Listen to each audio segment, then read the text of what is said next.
They bulldozed my food during a hurricane. Not FEMA, not looters. My own HOA. While families starved, they called my garden unsightly, then begged me to feed them. I'm a retired soldier who turned 3 acres into a lifeline until power-tripping neighbors erased it all. This is how I fought back and why your HOA could do the same to you. Karen's knuckles rapped my door like a subpoena. Agricultural activity isn't permitted here, she hissed, her eyes scanning my land like she was pricing coffin real estate. We protect property values, Mr. Callahan. Translation: we erase anything that doesn't bow. But she didn't know I'd survived war zones by reading soil pH and planting collards where landmines once lay. Her real name was Melissa Whitley, but everyone in the neighborhood quietly and consistently called her Karen. The type who always had her phone camera ready and her lips drawn tight like the wind had permanently chapped them. She was president of the HOA, a title she wielded like a sword at ribbon cuttings and lawn parties. She showed up that second week of May with a clipboard in one hand and a paper coffee cup in the other. She peered over my shoulder like she expected to see chickens roaming free. We've received a few concerns about your yard. I didn't flinch. It's not my yard. It's my land. That's a food plot. She smiled, the tight kind that doesn't touch the eyes. We understand your enthusiasm for sustainability, but agricultural activity isn't permitted in Fair Hollow. I'm not part of Fair Hollow. I said, your development stops 50 feet before my property line. Yes, but your home does appear on our community maps and the guidelines apply to all visible properties. There it was, that signature HOA logic, a pretzel of rules designed to choke out any hint of nonconformity. I told her politely to leave and reminded her of the zoning laws I'd already researched. Rural agricultural use was still protected under the county charter. But her visit wasn't about the law. It was about control. And something about a man growing his own food quietly without HOA approval rattled them to their core. She didn't know what this land meant. She didn't see the lessons I'd learned or the ghosts I was trying to outrun. It all started the day I broke ground on the back lot of my property. Not a single soul in the neighborhood stopped to ask why. They just stared. Some peeked through their kitchen blinds. Others slowed their golf carts as they passed, casting long sideways glances like I was burying something illegal. But I wasn't hiding a thing. In fact, what I was doing couldn't have been more out in the open. I was planting survival. This land had been in my family since the 1950s. It wasn't much, just under 3 acres, nestled at the edge of the newly developed Fair Hollow Estates, a neighborhood that bloomed out of nowhere in just 4 years. What once was rolling pine and hickory became tidy cul-de-sacs and faux brick facades. When they built around me, I didn't object. I figured the world needed places to live. What I didn't realize was that they'd try to erase everything I had in the process.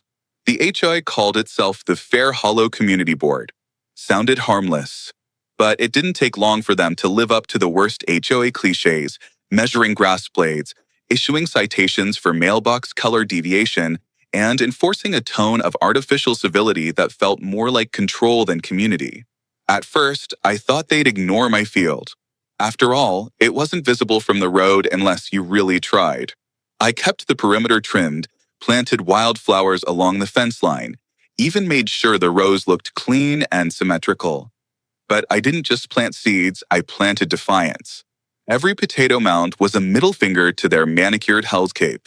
When Karen cited me for auditory disruption because my compost tumbler clanged too loud, I pinned the notice next to my purple heart.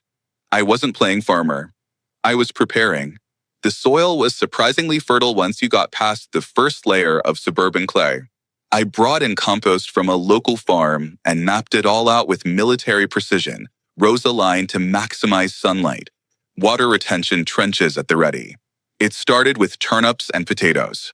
Then came green beans, collards, tomatoes, and a mix of medicinal herbs I'd learned to cultivate back during my last deployment overseas. That was the first warning from Karen. 3 days later came a letter taped to my door. Then another, this time certified. They cited unsightly structures and excessive yard activity. I took photos, filed them in a folder labeled HOA nonsense. My neighbors, most of them younger couples or recent retirees, started keeping their distance. One guy, Mitch, I think his name was, whispered to me at the mailbox. "I think what you're doing is great, man. They're just uptight." He looked over his shoulder like he was committing treason. But I didn't stop. If anything, I doubled down. I started adding more crops, set up a small greenhouse I bought secondhand from a nearby nursery. They fined me for rain barrels. Then the drought hit. Suddenly, my eyesore was the only water left. I even constructed a root cellar beneath my shed, not because I was paranoid, but because I'd seen what happens when supply chains snap like dry twigs. I was stationed in Puerto Rico after Hurricane Maria. I watched grandmothers wait 10 hours for a jug of water. I saw how fast people can turn when hunger sets in. I knew the signs. The world didn't have to end in flames for people to lose access to food. It only had to hiccup. By mid-June, my plot was producing more than I could eat. I started donating excess to the local pantry, collards, zucchini, okra. One woman cried when I handed her a full bag. She hadn't had fresh produce in weeks. That kept me going more than anything else. Karen came back in late July. This time she brought a landscaper, her HOA treasurer, and what looked like a private security officer with a badge that meant nothing. She didn't speak, just pointed. The landscaper took photos. The treasurer jotted things down on a yellow pad. "What exactly are you doing?" I asked. "Documenting violations," the security guy said. "For enforcement of what law?" "Community standards." I laughed.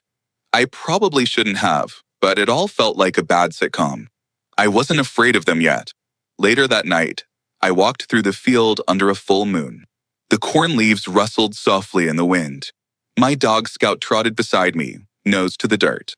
I thought about pulling out my old military trunk and digging up the folder labeled contingency plans, but I didn't. Not yet. I still believe logic would win. That people would see the value in self-sufficiency. That maybe, just maybe, when things got rough, they'd remember who kept growing while everyone else was posting pictures of brunch. I was wrong. It started with the yellow slips. At first, they were tucked gently into the crevice of my front door. HOA-friendly reminders printed in cursive font with passive-aggressive cheerfulness. The first one claimed my irrigation barrels violated visual uniformity standards. The second noted that my greenhouse caused light reflection inconsistent with residential harmony. The third accused me of auditory disruption due to the sound of my compost tumbler. That one made me laugh. I pinned them to my fridge like war trophies. I wasn't trying to be defiant, but when you've spent years in uniform, stationed in places where survival depended on cooperation and resourcefulness, it's hard to take seriously a committee obsessed with mulch color and decorative gnomes. Still, the notices kept coming. Then came the emails, polite but clipped. They usually started with "Dear Resident," despite the fact that every single one of them knew my name. HOA policy, I suppose. They escalated in tone, with each message trading the smiley euphemisms for citations and veiled threats about compliance hearings and remediation schedules. One morning, I walked out to find a laminated sign staked at the end of my driveway. It read, "This property is under review for noncompliance." The print was bold, all caps, the kind you'd expect on a condemned building or pest infestation. It was bright red, made to shame. Neighbors walked their dogs a little faster past my lot that week. Some even crossed the street. I didn't remove the sign. I let it flap in the wind. 3 days later, during my weekly delivery to the local food pantry, I brought it with me. I leaned it against the crates of fresh vegetables. I was dropping off beans, onions, 3 dozen tomatoes, and bundles of herbs. The volunteers laughed. One woman took a photo. It ended up on social media. That same evening, Karen showed up at my place again.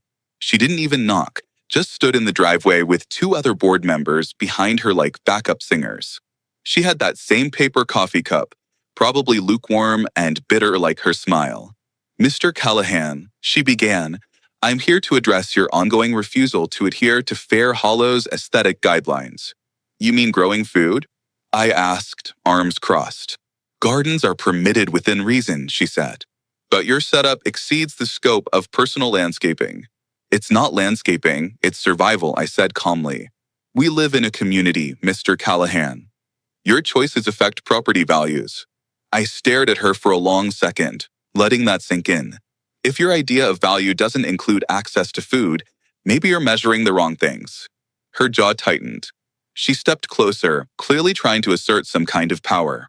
We filed a formal complaint with the county. She said, your property is being reassessed for zoning violations.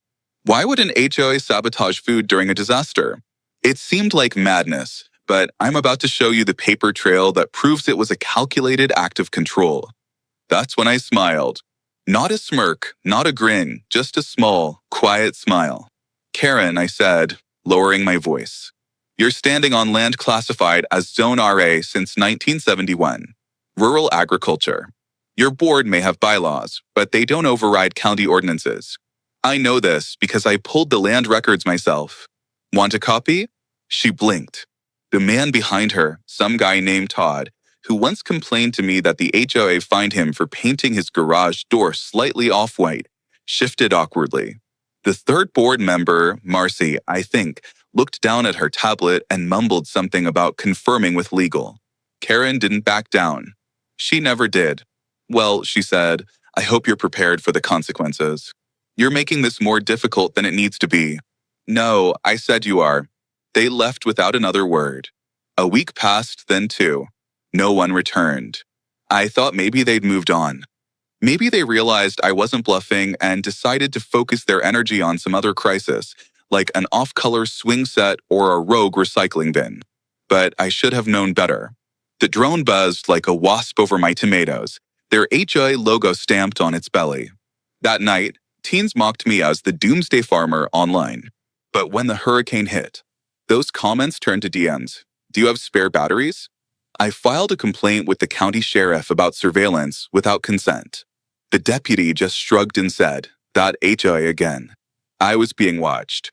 My neighbor's teenage son had taken it upon himself to create a TikTok video called The Doomsday Farmer of Fair Hollow. I found it when someone sent me the link. It showed aerial footage of my land, choppy and poorly edited, set to ominous music. The comments were worse. Is he growing weed or end-of-days carrots? Someone called the National Guard. He's building a bunker. Karen better call FEMA before he turns it into Jurassic Park. But not all of them mocked me. One woman, username at Be Prepared Mom, wrote, if more people did what he's doing, we wouldn't be in line for powdered milk after every hurricane. Still, the ridicule stung. I didn't respond publicly. I never do. But I doubled the perimeter fencing and started rotating the crops more frequently. I began storing seeds in vacuum-sealed jars. I taught a free online class about home-scale food resilience using my setup as a visual aid. Over 900 people watched the live stream. Most of them were from my town. I could feel the temperature rising, not just in the neighborhood, but everywhere. Summer was dragging on with drought warnings. A massive tropical storm was brewing off the coast. Supermarkets were already low on inventory. Supply chain strained. One local grocer had a sign posted, limit 2 cans per person on all vegetables. And still, the HOA pushed back, more relentless with each week that passed. It wasn't just about appearances anymore. It was personal. My presence reminded them that their comfort was fragile, that their manicured lawns and uniform shutters weren't going to save them when the trucks stopped rolling in. One board meeting evening, I parked across the street from the clubhouse and just sat in my truck watching as neighbors filed in. Some looked over at me. Most didn't. I thought about walking in, speaking, showing them charts, data, crop yield graphs, emergency prep guidelines, even photos from the aid missions I led in Guatemala, Somalia, and rural Arkansas after the ice storm in '09. But I knew better. They weren't ready to hear it. They'd have to feel it first, and it wouldn't be long now. The truth is, I didn't start growing food because I thought the world would end. I started because I knew what it looked like when systems broke down.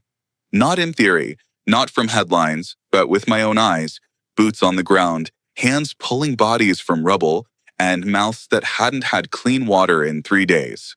My second deployment took me to a disaster relief zone just outside Port-au-Prince after the earthquake flattened homes like dominoes and turned highways into scars. We weren't there to fight, we were there to fix. And I watched day after day how quickly desperation bloomed.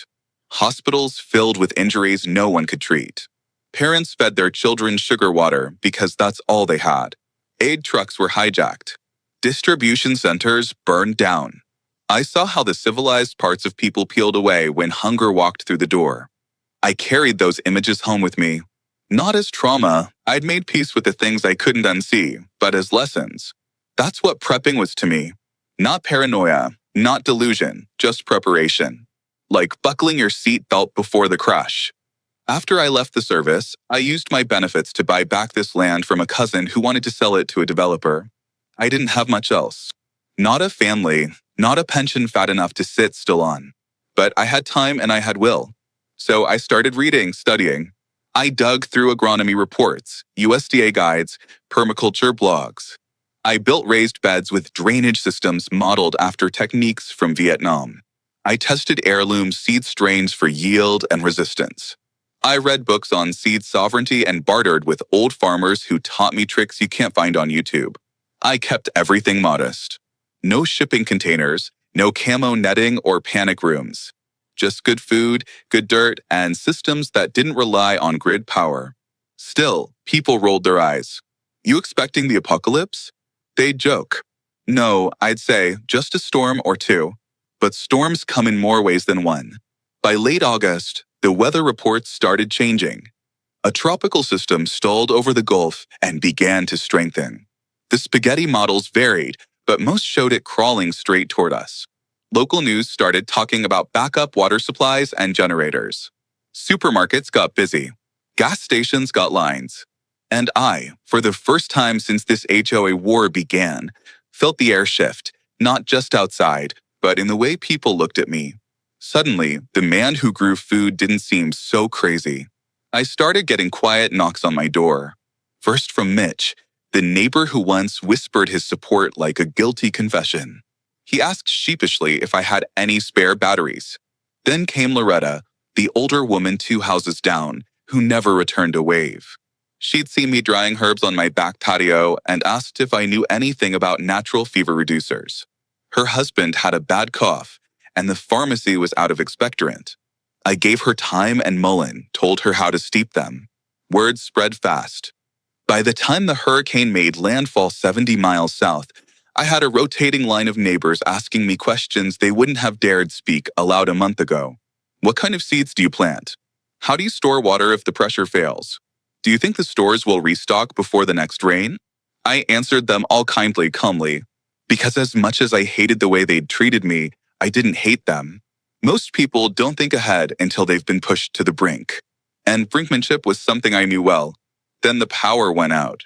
The town's backup systems failed within hours. Cell towers flickered. One grocery store generator caught fire. FEMA trucks rolled in 3 days later, but by then the food lines stretched down the block. Fuel was rationed, shelters filled up. The mayor declared a state of emergency, and then officially FEMA did too. That's when the HOA started to panic. They tried to pretend everything was fine.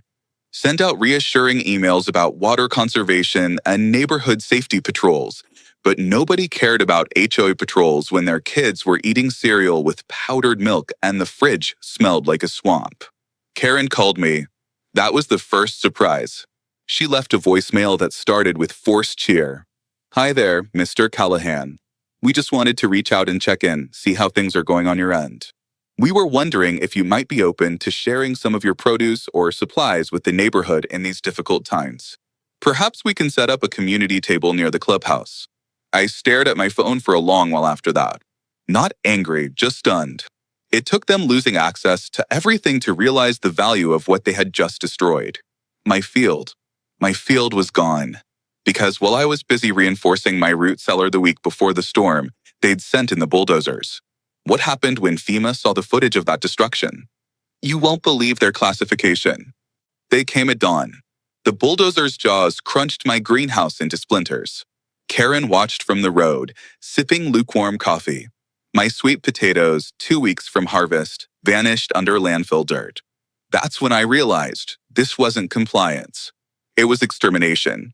They said it was for community safety, that my greenhouse posed a structural hazard during high winds. They flattened it, all of it. The compost bins, the The irrigation lines, the hand-built trellises, my vertical kale towers, even the beehive I'd nurtured from a wild colony. The storm hadn't destroyed my garden, they had. And now the president of the HOA, who signed that demolition order, was asking me to feed the people she tried to humiliate me in front of. Scout barked at the door. Someone else was knocking, probably another neighbor looking for help, for medicine, for food that no longer existed. I didn't answer. I sat at my kitchen table staring at the old photos I'd tacked up on the wall. Haiti, Puerto Rico, a refugee camp in Nevada after the big fire. I'd held strangers' hands and shared rations in every one of those places. Because when people are desperate, you help. But this felt different. Because the disaster didn't destroy my ability to help them. They did that themselves. Every seed I would eventually replant would be an act of defiance, an effort to smother that bulldozer's roar that now echoed in my memory. 2 days after the storm passed, the sun rose over a neighborhood that no longer pretended to be pristine. The trim lawns of Fair Hollow were strewn with broken shutters, mangled patio furniture, and the occasional shattered solar lantern that had once lit walkways like suburban fairy dust. The facade had cracked, literally and metaphorically.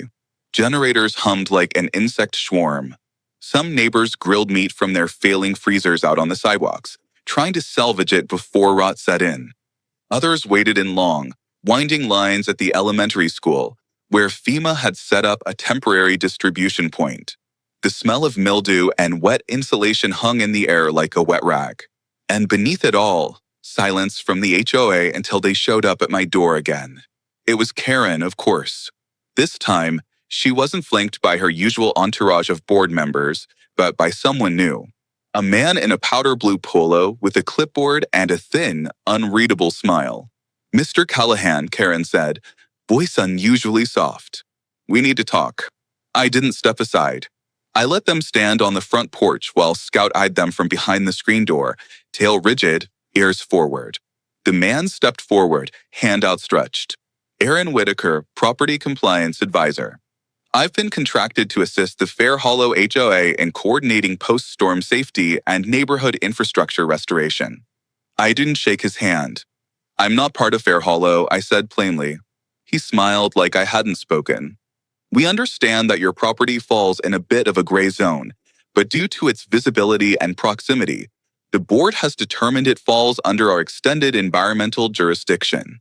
That phrase, extended environmental jurisdiction, made my stomach tighten. Karen cleared her throat. "We're trying to move forward, Mr. Callahan.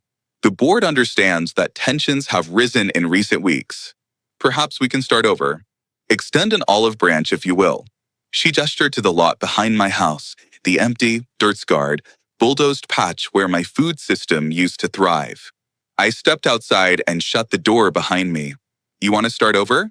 I said, after flattening everything I built, after violating county land protections and destroying a designated agricultural plot in the middle of the worst supply chain crisis in 10 years. Karen pressed her lips together. We were misinformed. We believed the structures posed a danger in high-wind events. We acted in the interest of safety. "Did you consult the zoning board?" I asked, file a hazard report, request an inspection from the county, or did you just sign a paper and send in a guy with a bulldozer while I was gone? Neither of them answered. I looked at Aaron. "Do you know what that greenhouse produced in the last 6 months?" "I believe Miss Whitley said it was mainly decorative," he replied, cautious. "Decorative?" I barked a short laugh. "You think 10 pounds of okra a week is for show? You think heirloom tomatoes and medicinal herbs don't feed people? You think I grew 300 pounds of sweet potatoes for aesthetic harmony?" Aaron shifted. His grip on the clipboard tightened. Karen stepped in again. "Look, we understand you're angry, but the truth is we all need to pull together now. Your experience, your background, it could really help this community recover. We're prepared to forgive previous non-compliance if you're willing to work with us." I stared at her, cold, unmoving. "What exactly are you asking?" She smiled again. Too rehearsed, too smooth. "We'd like your help restarting a shared garden on HOA-approved land. The clubhouse lawn, perhaps. You could oversee it. We'll compensate you, of course. Modestly. Think of it as healing. Healing. That was the word she chose. I stepped down the porch stairs and walked past them without a word. I crossed my yard, past the dented rain barrels, the crushed compost bins, the shards of my old greenhouse glinting beneath clumps of uprooted carrots. I stood in the middle of it all and faced them. This land, I said, is the only place in this whole neighborhood that could have fed people when the truck stopped, and you destroyed it for being unsightly. Karen opened her mouth, but I held up a hand. No, you don't get to spin this. You saw something that didn't fit your design manual, and instead of asking questions, you sent a machine to tear it down. You didn't just kill plants. You killed months of preparation, years of knowledge. You killed trust. She looked away. I stepped closer. If people go hungry in this neighborhood over the next few weeks, and they will, know that it won't be because of the storm. It'll be because of you. Karen's face tightened, but she didn't respond. Aaron looked genuinely uncomfortable. I'm not rebuilding this garden for your HOA, I said flatly. And I'm not salvaging your reputation. I'm documenting everything. Every notice, every voicemail, every satellite photo. I have timestamps, witnesses, permits, county assessments. I know people at FEMA. I've already started a file. Karen's eyes flicked toward her car like she wanted to leave. But more than that, I said, I want you to understand something. You don't get to weaponize shame and then beg for mercy when the tides turn. You buried your own lifeline. Neither of them spoke. As I turned my back on them and walked into what remained of my shed, Scout followed me, tail low. I crouched and pulled out a weatherproof container tucked under a false floorboard. Inside were vacuum-sealed bags of seeds, a second set of garden plans, a copy of my original agricultural exemption certificate, and 3 thumb drives of documentation. I had prepared for this. Not exactly this, no, but something like it. Because storms don't just come from the sky.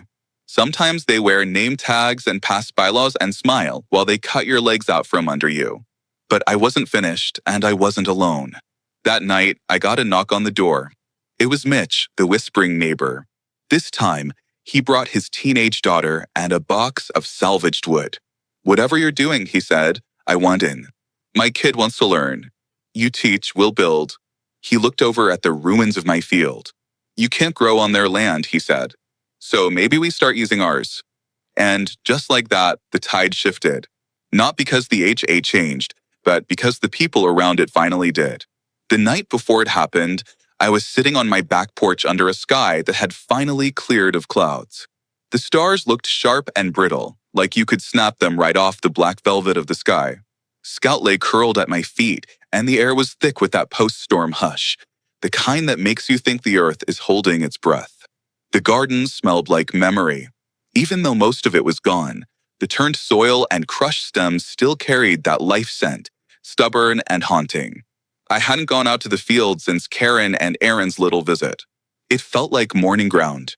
I kept catching myself mentally watering beds that no longer existed, reaching for tools that had been buried under debris. I didn't sleep that night. Not really. I drifted in and out, head full of aching thoughts. Just before dawn, Scout started growling low in his throat. I sat up instantly, alert. Years of service had hardwired my instincts. Certain sounds sliced through sleep no matter how deep. It was the distant rumble of heavy machinery. I threw on jeans and boots, grabbed a flashlight, and stepped outside. The noise grew louder, not the sluggish grind of a delivery truck or emergency response vehicle. No, this was sharper, harsher. I rounded the side of the house and froze. A bulldozer was rolling down my street. Behind it, 2 flatbed trucks. On them were massive industrial dumpsters and what looked like earth-moving equipment. They turned onto the service road that bordered the far edge of my lot, the edge closest to Fair Hollow's manicured clubhouse. I felt my fists clench without thinking. Scout barked once, short and furious. I ran back inside and grabbed my phone. No notifications, no alerts. I dialed the county code enforcement office. Nothing. It was barely 6:15 a.m. I sprinted across the backyard and ducked behind the old hedge line as the first machine lowered its blade. They weren't just here to clean up storm damage. They were here for me. Men in reflective vests moved like they'd done this 100 times before, cordoning off the area, consulting clipboards, marking the ground with fluorescent orange spray. One of them rolled out hazard signs that read, "Unsafe structure debris removal authorized." But there was no debris here. This was deliberate, targeted. I stormed up to the nearest worker. "Who authorized this?" He barely looked at me, talked to the site lead. I found the lead, a tall guy in his 50s with sun-baked skin and a walkie clipped to his vest. I stepped right in front of him. "This is my land," I said. "You're trespassing." He didn't blink. "We have a work order." "From who?" "Fair Hollow Community Board." I laughed. Cold, short. "They don't have jurisdiction here." He shrugged. "Doesn't say that on the order." I shoved my phone toward him, pulling up the scanned copy of my zoning exemption. He glanced at it, but didn't stop the crew. The bulldozer was already inching forward, blade humming as it rolled toward the wrecked remains of my greenhouse. "You need to stop," I said, stepping in front of the machine, but he waved me off. "Sir, you need to step back for your safety." "My safety," I barked. "You're stealing the only source of food in this area that isn't dependent on a broken supply chain." By now, the machine operator had cut the engine. The lead walked to his truck, pulled out a folder, and handed me a paper. It was the HOA's demolition authorization. It cited post-storm cleanup provisions, stamped, signed not by the county, by Karen. Karen had forged an emergency claim, and she had filed it under an ambiguous clause in the HOA's disaster response guidelines, one I hadn't even known existed. The bulldozer started again. I stood helplessly as they tore through what was left, scooping up soil that had been carefully layered with compost, worm castings, mulch. It was just dirt to them, trash. They tossed twisted bits of trellis and irrigation line into the dumpsters like junk. My workbench, my rain barrel filter, the bench my dad built when I was 12. Gone. I tried calling the sheriff. Busy lines. I tried calling the mayor's office. No response. I tried standing in front of the machines again, but the lead just threatened to have me removed for interfering with emergency operations. That was the moment I realized what kind of war I was in. Not the kind with guns and uniforms, but the kind where bureaucracy is the blade and plausible deniability is the shield. They could call it a cleanup. They could call it safety. But I knew what it was. Erasure. It took less than 2 hours. 2 hours to undo 2 years of work. When they finally rolled out, leaving tire tracks in my dead field, the quiet was deafening. Scout whimpered as he sniffed the barren earth. I dropped to my knees in the mud and ran my fingers through it. Still warm, still damp, but hollow, like the heart had been ripped out. Then came the worst part. Karen arrived. She didn't knock this time, just walked onto my property like she'd earned it. Her boots crunched over broken clay pots and snapped tomato cages. "I'm sorry it had to come to this," she said, not sounding sorry at all. "You knew it was protected land," I whispered. She tilted her head. "We believed it posed a risk. Better safe than sorry." "You bulldoze food," I said. "In the middle of a supply crisis." She blinked. "It was never approved. Because it didn't need to be." She sighed. "Well, at least now we can move forward. Clean slate." I stood up, took one step closer. "I want you off my land," I said. She hesitated. "You'll hear from my attorney." She smirked. "Oh, we're way past that. This was an emergency action. Good luck getting traction." I didn't say another word. She left. But this time, I didn't feel defeated.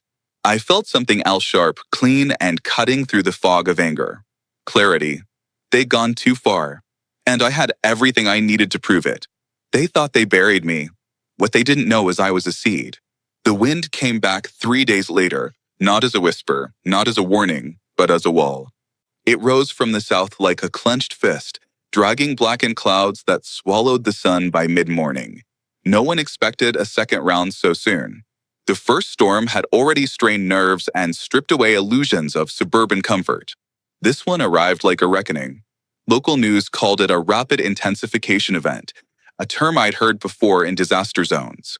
By the time the governor's office issued a statewide alert, most stores were already stripped bare from the first wave. Gas was gone, batteries gone. Water people were boiling it in bathtubs and scraping rust from old rain collectors. I watched it all unfold from my kitchen window, Arms crossed over my chest as the first gusts tossed pine needles across the driveway. Scout lay by the door, tense but silent. He knew the drill. We'd been through worse, but never this close to home. The HOA sent out one last desperate newsletter begging residents to conserve resources and adhere to community cooperation standards. They promised that the board had a plan, but I'd seen their plan. It had been a bulldozer. Power flickered by noon, then died completely by nightfall. And that's when it happened what FEMA would later describe as a critical infrastructure collapse, compounded by mismanagement at the local level. What we in the neighborhood simply called the blackout week. First, the water lines, Yuan-Yin system lines backed up.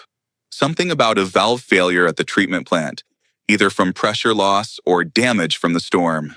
Toilets stopped flushing. Faucets hissed with air. The bottled water supply at the fire station ran out within 6 hours. People started posting desperate messages in neighborhood group chats asking if anyone had extra to share. Then came the food crisis. Fair Hollow had always prided itself on proximity to upscale grocers and farm fresh delivery options, but none of those mattered now. The delivery trucks weren't coming. The roads out of town were blocked by downed trees and sinkholes. Even FEMA convoys couldn't get through. I stood outside my property line on the second day, watching neighbors pace nervously along the sidewalk. Children with empty bowls sat beside powerless refrigerators while their parents stood in line at the one open church, handing out dry lentils and peanut butter in measured spoonfuls. That night, a 911 dispatcher leaked a FEMA memo. Someone posted it online. I saved a screenshot. Regional resource distribution severely hampered by suburban HOA interference. Sites with previously reported community gardens or independent food systems compromised. Alternative supply hubs under emergency reassessment. I stared at the sentence for hours. They were talking about me and the garden they destroyed. Fair Hollow wasn't just another unprepared suburb. It was a liability because they'd bulldozed their own backup plan. Word spread fast. By the third night, Karen knocked on my door again. This time, she didn't come dressed like royalty. Her makeup was gone, her windbreaker damp with sweat. She looked smaller somehow, frayed, like someone whose reality had been unmade in the dark. "We need help," she said softly. I stood in the doorway, silent. "There are families with babies," she continued. "Elderly people who haven't eaten since yesterday. We know you used to have food storage. Seeds, supplies, please." Behind her, I saw flashlights bobbing through the darkness. Neighbors moved like shadows, some clutching buckets, others plastic bags. They weren't hostile. They were hungry. I said nothing. Karen pressed on. "You can hate me. I deserve that. But don't let people suffer because of me." Her voice cracked. Not theatrical, genuine. And I wanted to believe her. I really did. But I also remembered the precision with which they signed the demolition order, the speed with which they erased everything I'd built, the smug certainty that their system would always provide. They hadn't just ignored my warnings, they'd mocked them. And now they came to my door hollow-eyed and hollow-bellied asking for the thing they buried. I took a long breath, then stepped outside. "I don't have enough to feed everyone," I said. "The crops are gone. The root cellar's been looted, probably by the cleanup crew. But I do have this." I held up a laminated packet. Inside it maps, planting plans, seed rotation charts, instructions for water purification, and composting. Karen stared at it like I'd handed her a foreign language. "It's not a meal," I said. "It's how to survive the next one." She took it slowly, carefully. "Tell your board," I added. "I'm contacting the mayor's office in the morning. And FEMA. I have every document, every photo, every timestamp. They destroyed protected land, violated zoning laws, interfered with disaster mitigation. They're going to answer for it." Karen didn't argue, didn't protest, just nodded. I watched her walk away into the dark, cradling that packet like it was gold. That night, I sat by lantern light and drafted my statement. I attached photos, satellite shots of the bulldozer, signed demolition orders, the exemption certificate, the community emails, even the garden harvest logs I'd kept for my own records. I outlined every instance where the HOA obstructed or sabotaged food resilience efforts. I CC'd not just FEMA, but the county commissioner, the local paper, and the Department of Emergency Preparedness. I hit send at 3:02 a.m. By morning, my phone was flooded. The FEMA liaison called first, then a journalist from the regional news, then the mayor's aide. By noon, a camera crew stood at the edge of my destroyed garden, filming me as I walked them through what had been and what could have saved them all. That afternoon, a FEMA official confirmed what I already suspected. Fair Hollow was now classified as a compromised zone, meaning no priority aid, no supply bypass, no emergency distribution until internal matters were resolved, meaning the HOA had cut themselves off from help. The video interview aired that night. By morning, it had over 300,000 views. Neighbors knocked on my door in ones and twos. Some brought old seeds. Others brought wood, scrap metal, even torn bags of fertilizer they'd once mocked me for storing. They didn't ask for food anymore. They asked to learn. And so, among the ruins, we began again. Not for them, not even for me, but for what had been lost and what we refused to lose again. The morning after the news segment aired, I stepped outside to a front lawn littered with newspaper clippings and handwritten notes shoved beneath stones or taped to the mailbox. Most of them weren't signed. Some just said, "Thank you." Others were longer apologies scrolled in hurried penmanship, desperate acknowledgments of guilt disguised as gratitude. A boy no older than 10 left a Tupperware of muffins at my gate. A note read, "My mom said we laughed at you and she's sorry. I think your garden was cool." It nearly broke me, but not as much as what happened that afternoon. Karen returned again, this time with 2 HOA board members and a man wearing a navy blazer, his clipboard pressed to his chest like a shield. I watched them from my porch as they gathered in a huddle by my gate, visibly unsure if they should even knock. The irony wasn't lost on me. Just 2 months ago, Karen marched up this path like she owned it. Now she stood hesitant, like a child caught breaking the very window she once called ugly. I let them wait. Eventually, Karen approached alone. Her hands were clasped tightly in front of her. She didn't have her usual coffee cup or the condescending tilt of her chin. Her eyes were swollen and puffy. She didn't look powerful.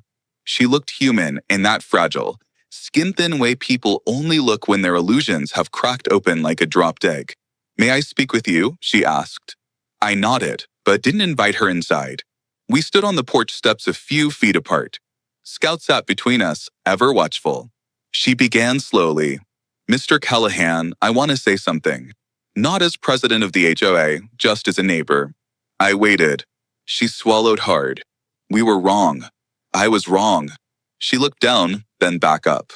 "I saw your garden as a nuisance, challenge to order, to everything we thought a community should look like.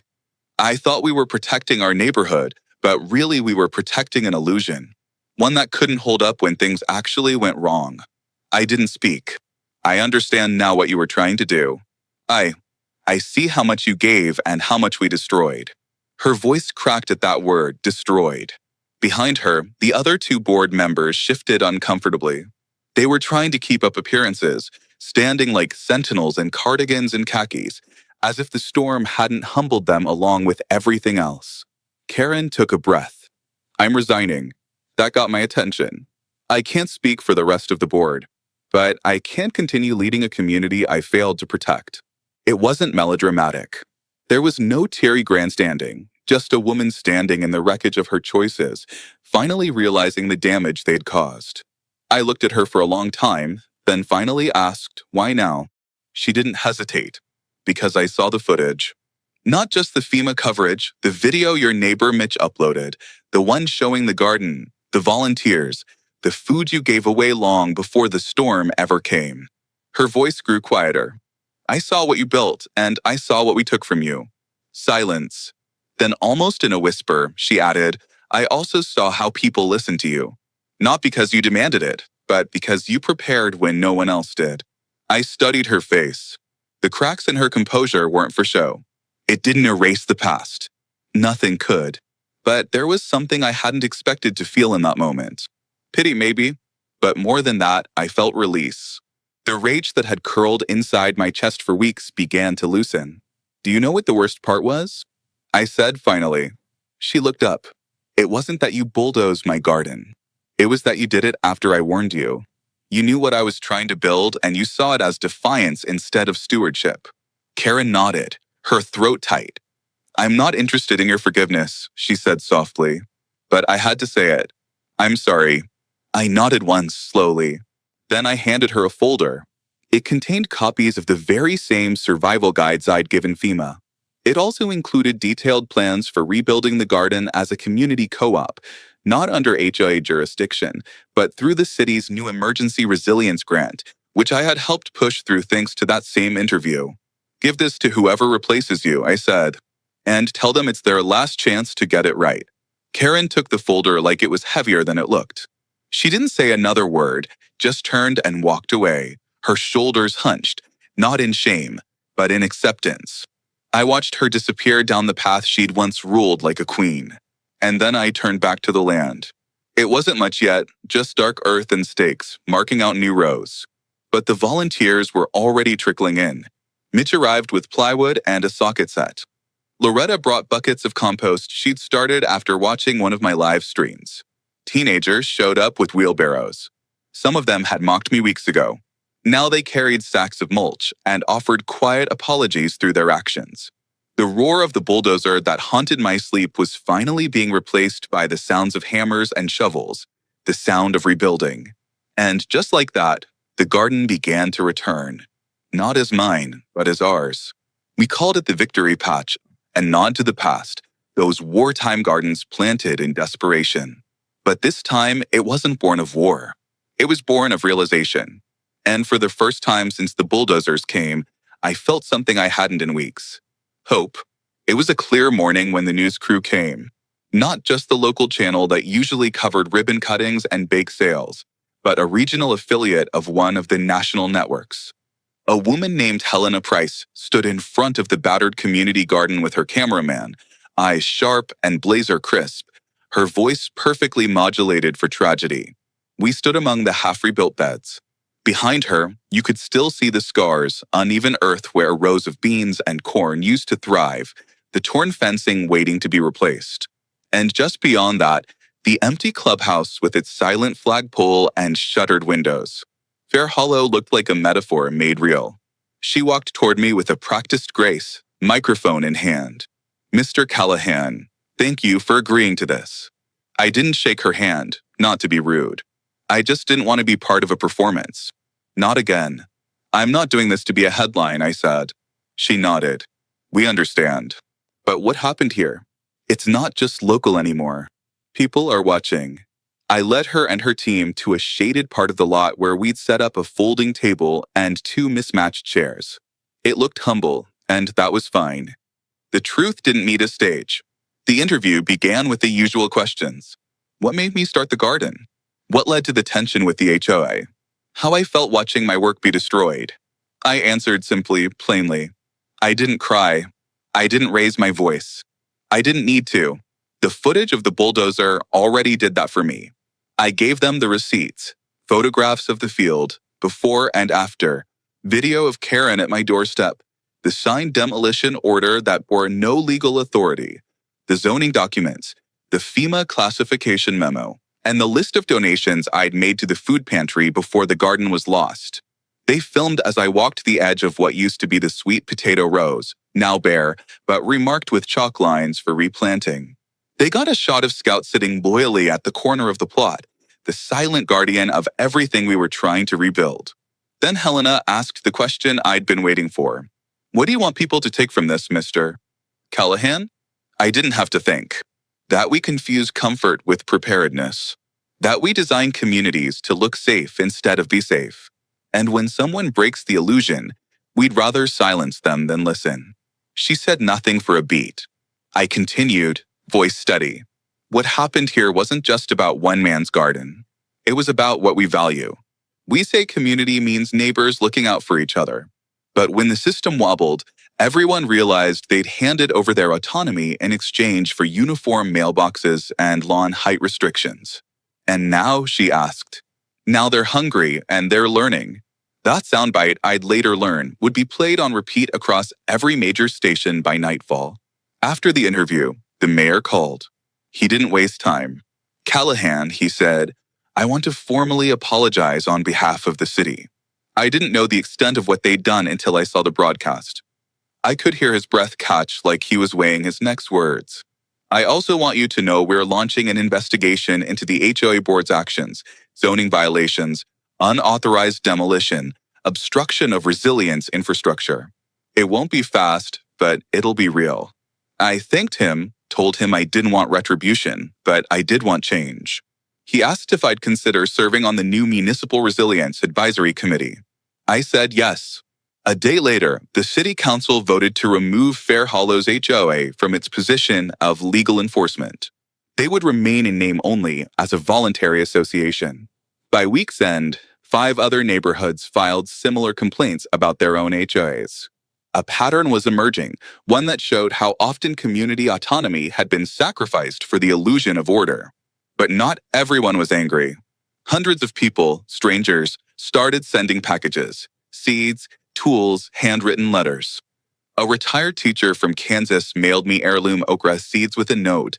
My grandfather grew these during the Dust Bowl. Yours will, too. A woman from Oregon sent books on medicinal plants, her family's own resilience handbook, and a jar of home-dried sage. A city in upstate New York voted to fund 10 neighborhood gardens after watching the story on their local affiliate. Something was moving. It wasn't just about survival anymore. It was about reclaiming what we'd forgotten. That resilience doesn't come from rules or roles. It comes from roots, deep ones. I began teaching workshops twice a week in the empty clubhouse, now free of HOA control. Teenagers came with notebooks.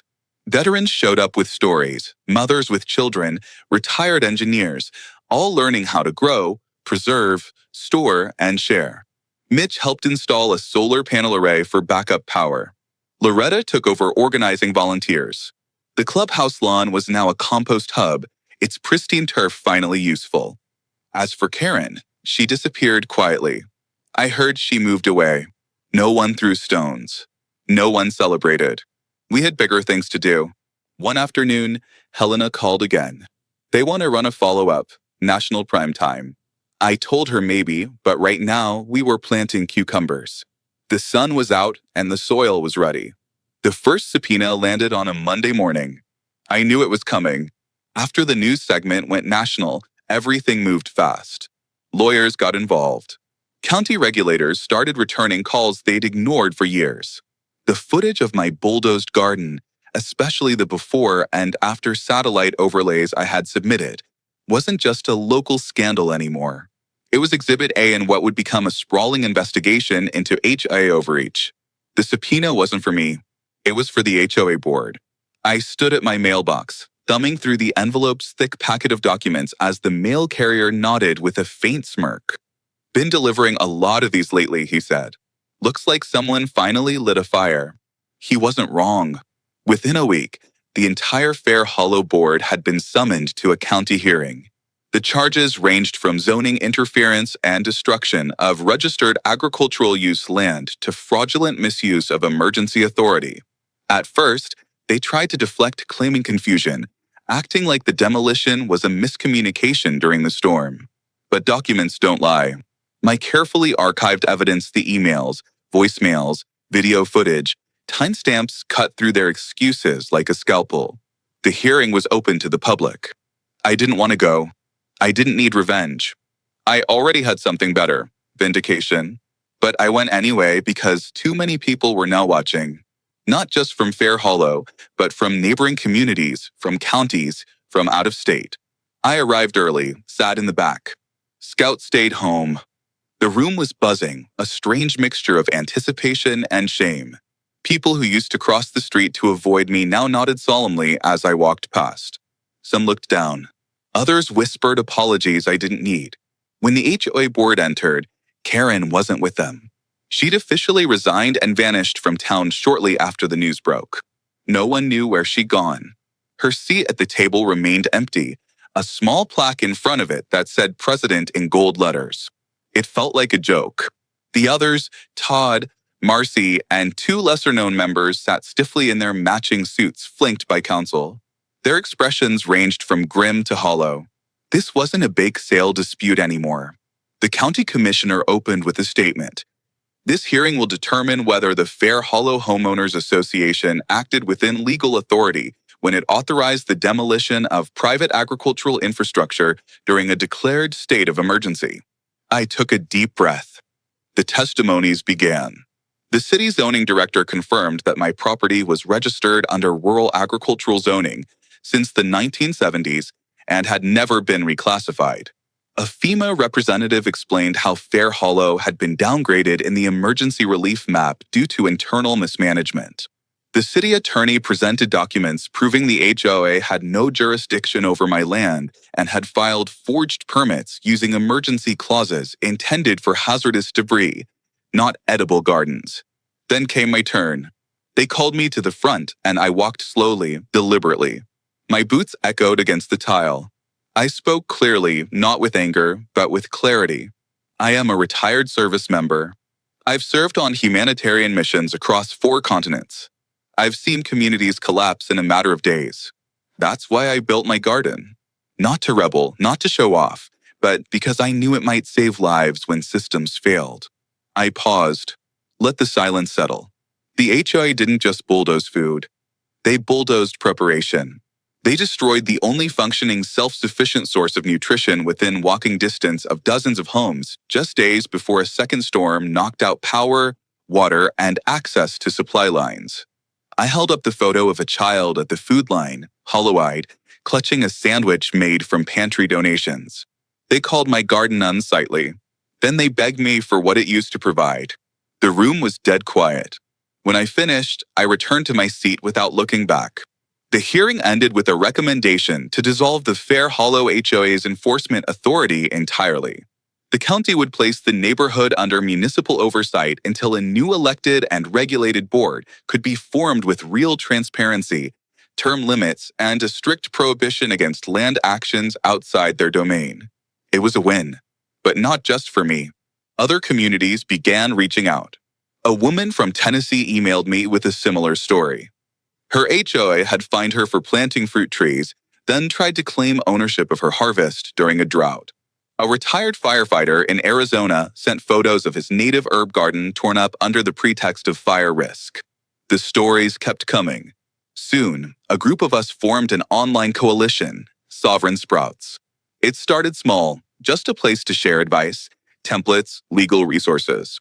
But within 2 months, we had over 10,000 members, city planners, retired farmers, teachers, veterans, young families, people who were tired of being punished for trying to feed themselves. We began lobbying for state-level protections, the Food Resilience Freedom Act.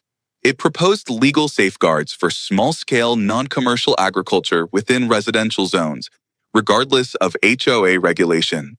By year's end, we had 3 state senators co-sponsoring it. And through it all, the garden grew again. This time, it wasn't just mine. Each bed was adopted by a different neighbor. Mitch built a rainwater harvesting system that fed drip lines across the whole lot. Loretta ran compost workshops from the old clubhouse. Teenagers maintained the bee boxes.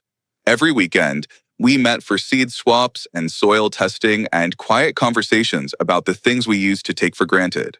One Saturday, I stood in the middle of the garden and looked around. The kale was thick and sturdy again. The tomatoes glowed red like lanterns, and the air was filled with the scent of basil and pine mulch. A girl no older than 12 stood beside her mother holding up a potted cucumber sprout with both hands. "This one's mine," she said proudly. I crouched beside her. "That's a good one." She looked up at me. "My mom says you saved us." I shook my head. "No, sweetheart. You all saved yourselves. I just planted the first seed. And maybe that was all it took. It took nearly a year for the scars to fade. Not the physical ones. The ruts from the bulldozer were still there subtly beneath the soft rise of new grass and mulch. But the deeper ones, the betrayals, the ridicule, the hollow silences of neighbors who once scoffed at me, those began to fade with each season like frost receding from a pane of glass. By spring, the garden had returned in full force, not as a copy of what it once was, but something greater, something layered. We added trellises made from salvaged fence wood, raised beds crafted from old pallets. A hand-painted sign at the gate read, "Community Roots, grown by everyone." We didn't ask the HA's permission because the HOA, as it had existed, no longer had the power to grant or deny it. The city officially integrated the lot into a resilience zone. A new designation formed in direct response to the incident. It provided grant funding, legal protection, and zoning immunity for community agriculture projects. Ours was the first. Others soon followed. Fair Hollow changed slowly but meaningfully. The clubhouse no longer held board meetings about mailbox paint shades or whether flags were too political. Instead, it hosted seed banks, cooking workshops, and solar water purification demos. Loretta, at 68, became an unlikely icon, leading Saturday canning circles and managing a barter wall where neighbors exchanged preserved foods, repair services, and seedlings. Even the children changed. Once hidden behind video screens and structured playdates, they now spent afternoons chasing butterflies between rows of beans, learning to identify herbs by scent, and watching bees move in synchronized dance. They didn't call me crazy farmer anymore. They called me Mr. Joe, or sometimes just Sir. There was a day in late summer, hot, bright, the kind of day that makes tomatoes explode with color when I stood on the edge of the garden and just listened to the wind moving through cornstalks, to laughter, to life. It wasn't perfect. There were still problems, occasional bickering over water schedules or compost smells, but they were real problems rooted in effort, not control, and that made all the difference. I no longer feared Karen's return. Her name still came up now and then, like a fable, a warning tale. But there was no longer venom behind it, just understanding that power, when unearned, collapses under the weight of consequence. One afternoon, I received a letter, not from her, from a city official in a small town across the state. They'd watched our story unfold and wanted help drafting their own resilience zone ordinance. I agreed, and so began the next chapter. I traveled, spoke at town halls, testified at policy hearings, helped military veterans set up permaculture systems on unused land behind schools. I gave a TEDx talk titled, "The Garden They Destroyed Became the Blueprint We Needed." It went viral. Sovereign Sprouts, our once humble online coalition, became a registered nonprofit. We partnered with local governments, trained volunteers, built mobile education kits. Every workshop ended with the same phrase, prepare quietly, grow publicly, heal collectively. But always I came home, because here, where it started, is where I felt most grounded. I rebuilt the greenhouse, this time with insulated panels and a solar venting system. It housed seedlings for half the neighborhood, including some rare strains sent from seed libraries across the country. One, a strain of Cherokee purple tomato, had been preserved by a family in Appalachia for 5 generations. They said they trusted me with it, and I didn't take that lightly. Scout aged gracefully alongside me. His muzzle turned silver, his steps slower, but he still followed me to the rows every morning, still barked at squirrels with indignation. He had earned his place as the garden's honorary guardian. Children brought him scraps of jerky and called him General Scout. The irony wasn't lost on me. One Sunday, while harvesting squash, a boy named Eli, Mitch's youngest, asked me, "Do you miss the way it used to be?" Before all this, I paused, wiping sweat from my brow. "No," I said. "I miss the peace I thought I had, but not the ignorance it came with." He didn't fully understand. But one day he would. Karen resigned. The HOA lost power. But the real victory? Watching neighbors till their own lawns. That subpoena-delivering mailman? He brought zucchini seeds.